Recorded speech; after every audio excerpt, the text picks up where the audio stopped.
जय माता दी दोस्तों, हमारे YouTube चैनल में आपका हार्दिक स्वागत है। सबसे पहले वीडियो शुरू करने से पहले आपको ये बता दूं, अगर आप इस चैनल पे पहली बार आए हैं, पहली बार मेरी वीडियो देख रहे हैं, तो आप चैनल को सब्सक्राइब कर लीजिए और उसके साथ में जो बेल आइकन है उसको भी दबा लीजिए, ताकि चैनल पे जो भी अपडेट आए, जो भी वीडियो आए या जो भी पोस्ट आए या जो भी जानकारी मैं डालूँ वो तुरंत आपको प्राप्त हो सके। और इसी के साथ चलते हैं, आगे बढ़ते हैं। और आज का जो हमारा प्रश्न है वो ये है कि एक व्यक्ति ने प्रश्न किया था, उन्होंने पूछा था कि वो जब भी पूजा करने के लिए बैठते हैं या फिर मंत्र जाप करने के लिए बैठते हैं तो उनका सिर घूमने लगता है, उनको चक्कर से आने लगते हैं। ऐसा नहीं है कि उनको ज़ोर ज़ोर से सिर घूमने लगे या उनके ऊपर सवारी आ जाए किसी भी तरीके की, लेकिन जाप करते करते उनको अंदर ही अंदर ऐसा फील होता है कि उनका सिर घूम रहा है। तो उन्होंने मुझसे ये प्रश्न किया था, आप मुझे बताइए कि ऐसा क्यों होता है। वैसे तो मैंने उनको कमेंट में ही जवाब दे दिया था, लेकिन उन्होंने कहा था कि आप इसके ऊपर थोड़ा डिटेल में वीडियो बनाइए ताकि मुझको इसका पूरा फंडा समझ में आ जाए। तो चलिए बताता हूँ आपको कि ऐसा क्यों होता है। देखिए, जब कोई व्यक्ति इस क्षेत्र में आता है, साधना के क्षेत्र में आता है, या फिर जो कोई भी व्यक्ति थोड़ी सी ज़्यादा मात्रा में पूजा करने लगता है। पूजा पाठ तो हर कोई करता है, हर कोई मंदिर जाता है, हर कोई कोई ना कोई दीपक जलाता है, कोई धूपबत्ती जलाता है, कोई हनुमान चालीसा पढ़ता है, कोई दुर्गा चालीसा पढ़ता है, कोई भैरव चालीसा पढ़ता है, या फिर कोई शनिदेव के मंदिर में जाकर के शनिवार को दीपक जलाता है, कोई मंगलवार को हनुमान जी के मंदिर में जाता है। ये तो एक सामान्य प्रक्रिया हो गई देवी देवताओं की कृपा प्राप्त करने की। लेकिन जब कोई व्यक्ति ज़रूरत से ज़्यादा पूजा करने लगता है, यानी कि अगर कोई 1 घंटे पूजा कर रहा है डेली के 1 घंटे अगर आप पूजा कर रहे हो, 1.5 घंटे कर रहे हो या 2 घंटे कर रहे हो, तो पूजा करते वक्त आपको ऐसा फील होता है कि आपका सिर घूम रहा है अंदर ही अंदर। या जब आप आंख बंद करके मंत्र का जाप कर रहे हो और अंदर ही अंदर आपको फील होता है कि जैसे आपको चक्कर से आ रहे हैं, और कई बार तो ऐसा बड़ा हल्कापन महसूस होता है बॉडी के अंदर, और आपको बॉडी में सेंसेशन सी फील होती है। जैसे कई बार पैरों पे फील होता है कि कुछ चल रहा है, या फिर कुछ चींटियां सी काट रही है, या फिर आज्ञा चक्र पे सेंसेशन महसूस होती है, यहाँ पर नाक के इधर के हिस्से पे सेंसेशन महसूस होती है, और इसके साथ में आपके सिर में इस हिस्से में सेंसेशन फील होती है, इधर के हिस्से में सेंसेशन फील होती है। इसके अलावा इधर नाभि के पास में सेंसेशन फील होती है, हाथों के ऊपर हल्की हल्की सेंसेशन सी फील होती है। ऐसा लगता है जैसे कोई कोई कीड़ा सा चल रहा हो, या कोई चींटी सी चल रही हो, या फिर कुछ खुजली सी हो रही हो, इस तरह की सेंसेशन फील होती है। और सेंसेशन फील होती है, इसके साथ में चक्कर से भी आते हैं। ऐसे लगता है जैसे हम इधर को गिर रहे हैं या इधर को गिर रहे हैं, या हमारा सिर घूम रहा है। तो ये चीज़ क्यों होती है, मैं आपको बताता हूँ। जब हम पूजा करने के लिए बैठते हैं और जब हम मंत्र का जाप करते हैं तो ब्रह्मांडीय ऊर्जा हमारे ऊपर गिर रही होती है।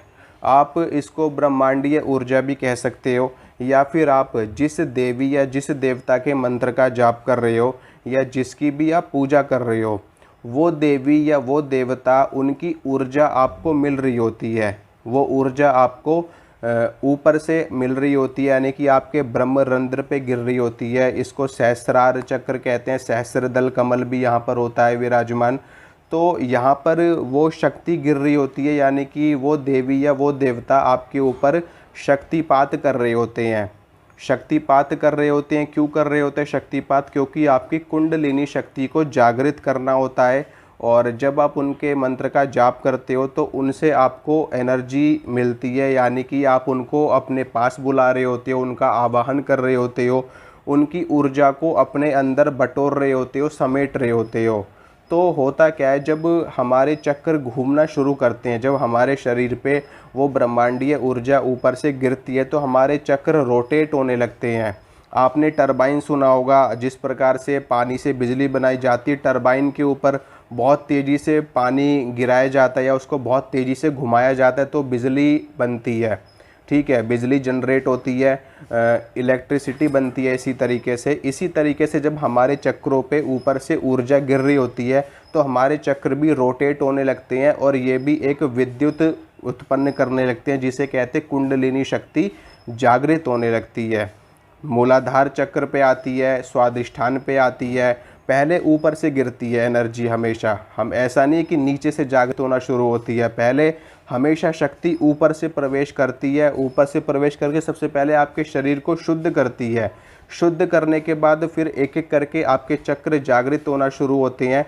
तो जब ये चक्र ऐसे ऐसे घूमते हैं, जब ये चक्र अपनी स्पीड पकड़ते हैं, घूमना शुरू होते हैं, तो उसी वक्त हमको फील होता है कि हमें चक्कर से आ रहे हैं। जब हमारा ब्रह्मरंध्र और जब हमारा आज्ञा चक्र ये जब घूमता है तब हमें चक्कर आना महसूस होता है, जैसे हमें चक्कर आ रहे हैं।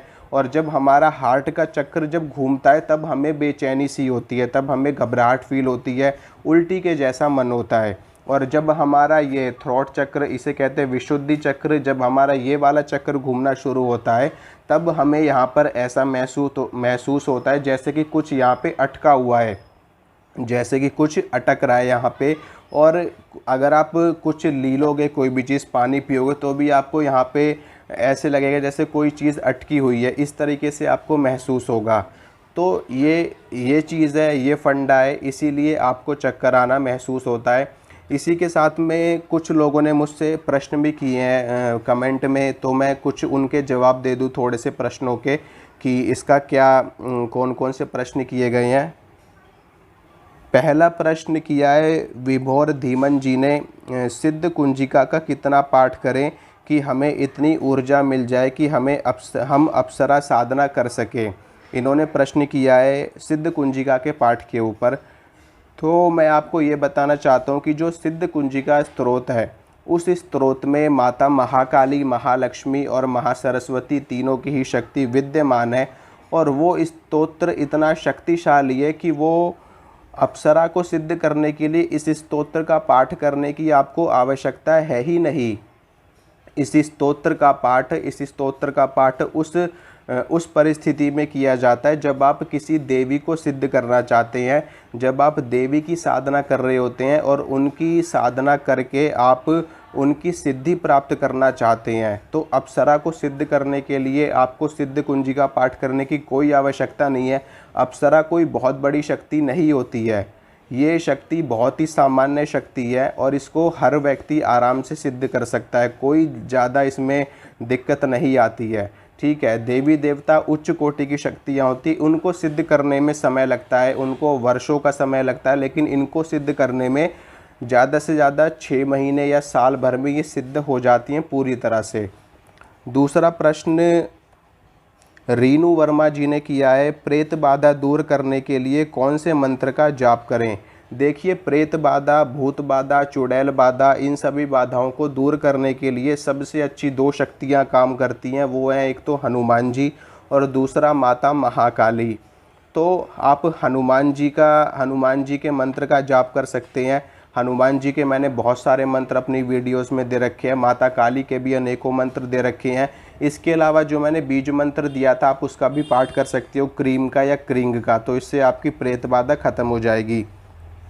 तीसरा प्रश्न प्रतीक गुप्ता जी ने किया है कि आप दृष्टि के लिए कोई मंत्र या कोई चीज़ बताएं जो मैं करूं और मुझे दृष्टि प्राप्त हो जाए। इनका कहने का मतलब ये है कि ये थर्ड आई की बात कर रहे हैं। ये कह रहे हैं कि आप कोई ऐसा मंत्र या कोई ऐसा उपाय या कोई ऐसी क्रिया बताइए जिससे इनकी थर्ड आई जागृत हो जाए। तो प्रतीक जी, मैं आपको ये बताना चाहता हूँ कि थर्ड आई जागृत करने के लिए गुरु मंत्र बहुत अच्छा माना गया है। अगर आपको गुरु मंत्र मिला हुआ है अपने गुरु से, तो आप गुरु मंत्र का जाप करिए। गुरु मंत्र के जाप से थर्ड आई अपने आप जागृत हो जाती है। दूसरी चीज़, अगर आपको गुरु मंत्र नहीं है तो आप अपने इष्ट देव के मंत्र का जाप करिए। आपके इष्ट देव जो कोई भी हैं, आप उनके मंत्र का जाप करिए। मंत्र का जाप करते करते अपने आप ही थर्ड आई जागृत हो जाती है। इसके अलावा इसके साथ में आप थोड़ी देर त्राटक करिए और थोड़ी देर अनुलोम विलोम का भी अभ्यास करिए, तो इससे थर्ड आई एक्टिवेट होने में आपको बहुत ज़्यादा हेल्प मिलेगी। और त्राटक करिए, थोड़ी देर ध्यान करिए। ठीक है, इससे और भी ज़्यादा सपोर्ट मिल जाएगा, तो और भी जल्दी आपकी एक्टिवेट हो जाएगी।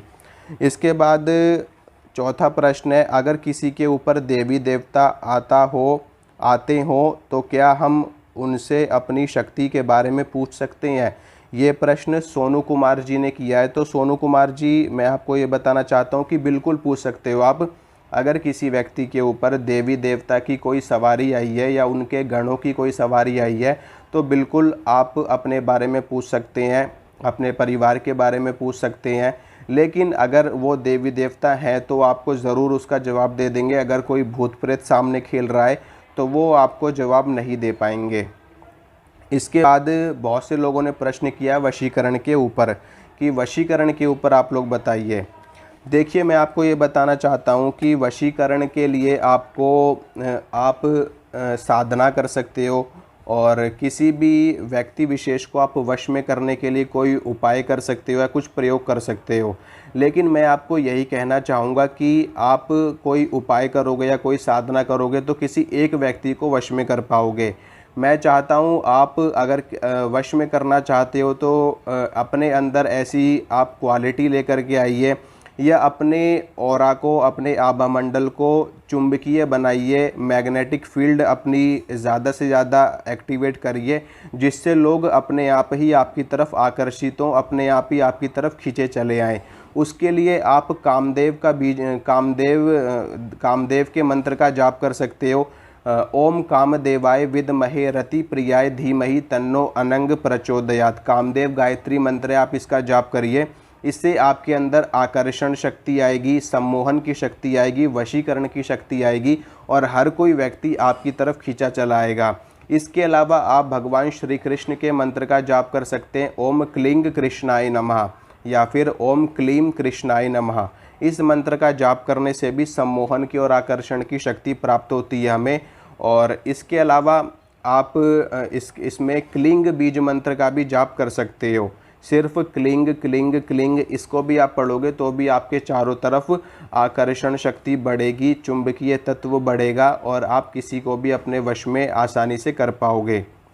इसके अलावा और भी प्रश्न पूछे गए हैं। एक प्रश्न पूछा गया है, ब्रह्म राक्षस कौन होते हैं? ब्रह्म राक्षस के बारे में मैं आपको थोड़ी सी जानकारी दे दूं। देखिए, ब्रह्म राक्षस वो होते हैं जब किसी ब्राह्मण की अकाल मृत्यु हो जाती है, या फिर एक्सीडेंट में, दुर्घटना में आकर के, बीमारी के कारण, और तो जब अकाल मृत्यु हो जाती है तो उन्हीं की आत्मा ब्रह्म राक्षस का रूप धारण करती है ब्राह्मण की।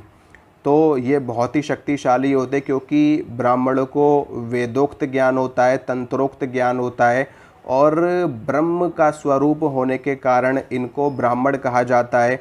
और वैसे तो ब्रह्म के स्वरूप सभी हैं, लेकिन इनका जो स्थान बताया गया है ये ब्रह्म बताया गया है, यानी कि ब्रह्मरंध्र के कारण इनका ब्रह्म का स्थान बताया गया, और इसी कारण से इनको ईश्वर ने पूजा पाठ, हवन यज्ञ इत्यादि करने की आज्ञा दी है, और इसी कारण से ये बहुत शक्तिशाली होते हैं। जब अगर आपने किसी भी ब्रह्म राक्षस की आत्मा को सिद्ध कर लिया तो आप असाध्य से भी असाध्य कार्य उनसे करवा सकते हो, लेकिन इनको वश में करना बहुत ही ज़्यादा कठिन होता है, बहुत ही ज़्यादा मुश्किल होता है, और ये जिन्न से भी ज़्यादा शक्तिशाली होते हैं।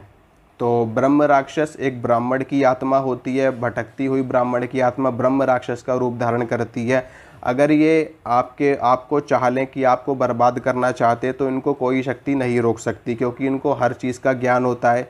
हाँ, कोई व्यक्ति विशेष हो जो साधनाएं करता हो, जिसको जानकारी हो इन सब चीज़ों के बारे में, तो वही व्यक्ति आपको इनसे मुक्ति दिलवा सकता है, या फिर आप खुद साधनाएं करके देवी देवताओं का पहरा लगा करके इनको आप दूर कर सकते हो, क्योंकि ये सात्विक होते हैं। ब्रह्म राक्षस जो होते हैं ये सात्विक होते हैं, और ये शराब से, मांस मदिरा से, इन सब चीज़ों से दूर रहते हैं। तो इनको अगर आप रिझा लो, इनको आप आराम से अपने मोह में कर लो, इनको वश में कर लो, तो सरल है इनके ऊपर नियंत्रण प्राप्त करना। तो ये कुछ प्रश्नों के मैंने जवाब दिए और थोड़ी सी जानकारी दी। अगर आपको अच्छी लगी है तो आप वीडियो को लाइक कीजिए, शेयर कीजिए, चैनल को सब्सक्राइब कीजिए। फिर मिलूँगा आपसे अगली वीडियो में। जय माता दी।